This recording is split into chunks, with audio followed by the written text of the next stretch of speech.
తెలంగాణ ప్రజలకు నమస్కారం. మనము anti corruption bureau director general కార్యాలయం ముందు ఉన్నాము. దీనిపైన complaint on vocational training program allocation in Telangana schools, ఇదేదైతే ముఖ్యమంత్రి రేవంత్ రెడ్డి గారి దగ్గర ఉన్న పోర్ట్ఫోలియోలో జరిగినటువంటి ఒక అక్రమం పైన మరి కంప్లైంట్ ఇవ్వడం జరిగింది. ఆల్రెడీ ఉదయం మరి విజిలెన్స్ ఎన్ఫోర్స్మెంట్కి ఇవ్వడం జరిగింది. మరి ఇప్పుడు యాంటీ కరప్షన్ బ్యూరో ఏసీబీ గారి కూడా ఇవ్వడం జరిగింది. మరి ఇందులో ముఖ్యంగా కారణం ఏంటంటే, ఇది ముఖ్యమంత్రి రేవంత్ రెడ్డి గారు తన దగ్గర ఉన్నటువంటి శాఖ పైన అసలు ఆయన పోయిన సంవత్సరమే దీనిపైన పెద్ద ఆరోపణలు వచ్చినాయి. ఒక అధికారులు కూడా అందులోకెళ్ళి సస్పెండ్ అయ్యారు. కానీ మెయిన్ ఎవరైతే వెంకట్ల నరసమ్మ అనే ఆమె ఉందో జేడీ, ఆమెను అక్కడికి వెళ్ళి ముట్టుకోలేదు. ఆమె అదే విధంగా కొనసాగుతుంది. మరి 2024 కాకుండా దాదాపు అప్పుడు 492 స్కూళ్ళు వాపస్ వెళ్ళిపోతే మరి దానిపైన వాళ్ళపైన యాక్షన్ తీసుకోవాలి. అదే సిబ్బంది కొనసాగుతూ మళ్ళీ ఇంకొక నోటిఫికేషన్ మళ్ళీ మన నెలల ఇంకో నోటిఫికేషన్ ఇచ్చేసి వాళ్ళు మార్చి 4వ తారీఖు అదే అధికారులు 2025 మార్చి 4వ తారీఖు షార్ట్ లిస్ట్ చేసి వీటీపీలను అంటే వొకేషనల్ ట్రైనింగ్ పార్ట్నర్స్ను ప్రజెంటేషన్ తీసుకోవడం జరిగింది. మొత్తం 947 స్కూళ్ళు తమకు అనుకూలమైన సంస్థలకు వచ్చేటట్టుగా వాళ్ళు ఆ నియామకాలు మొత్తం ఆ విధంగా రూపొందించారు. యాక్చువల్గా తెలంగాణలో మరి టెండర్ ప్రక్రియ అనేది లేనే లేదు. టెండర్ ప్రక్రియ లేకుండా వాళ్ళు కావాలని టెండర్ పెట్టారు, ఎందుకంటే వాళ్ళ కంపెనీకి రావాలి.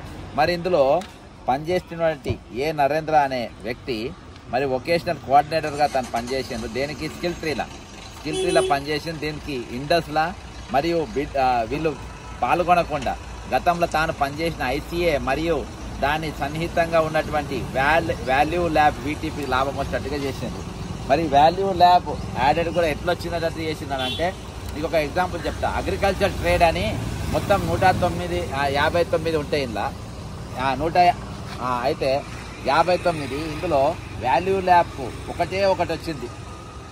వాల్యూ ల్యాబ్ ఒకటే టెండర్లో పాల్గొన్నది. మరి ఒకటే కంపెనీ టెండర్లో పాల్గొన్నప్పుడు తీసేయాలన్నా వద్దా, మళ్ళీ రీటెండర్ పిలవాలన్నా వద్దా? పిలవలేదు, ఎందుకంటే వీళ్ళకి రావాల్సిందే దానికోసం.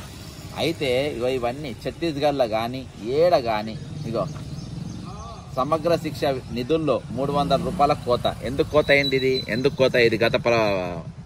గత సంవత్సరం వచ్చిన దాంట్లో ఎందుకంటే 497 స్కూళ్ళు వాపస్ వెళ్ళిపోయినాయి కాబట్టి 300 కోట్లు కోత కోసిండ్రు అని చెప్పేసి వచ్చింది గత సంవత్సరం వచ్చినటువంటి ఆర్టికల్.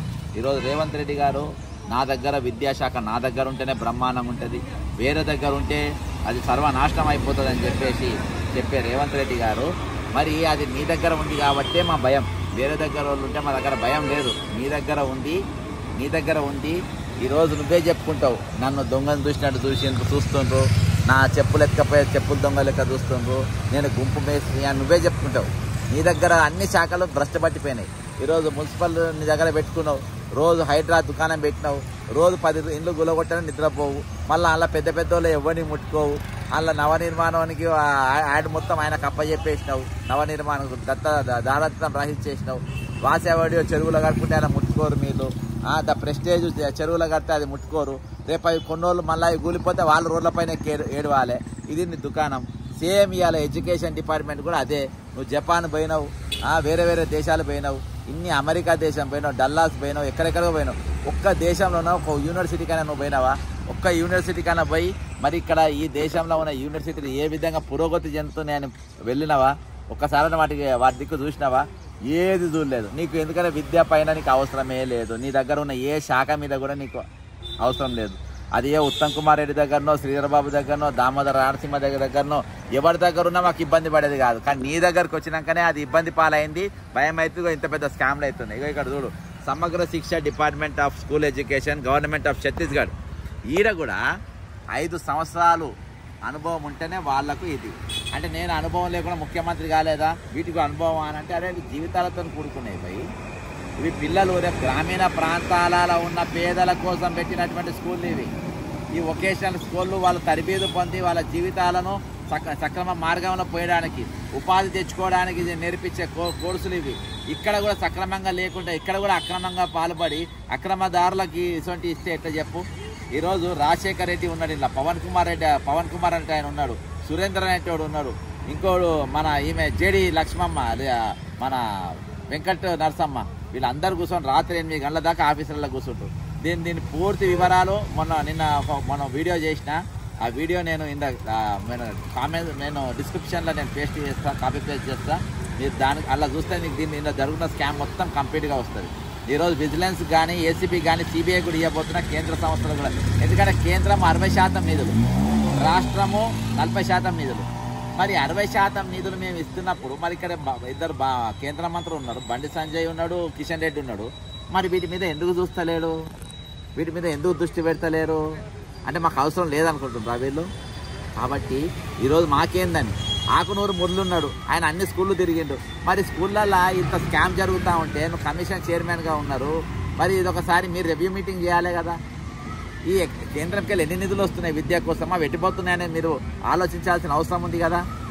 కాబట్టి ఈరోజు ఇంత జరిగిన మరొక పెద్ద కోట్ల రూపాయల స్కామ్ జరిగింది. దీనిపైన ఆల్రెడీ పోయిన సంవత్సరం కూడా రాపోలు భాస్కర్ అని ఎంఏ LLB అడ్వకేటు, ఈయన డైరెక్టర్ స్కూల్ ఆఫ్ ఎడ్యుకేషన్కు కంప్లైంట్ పెట్టిండు.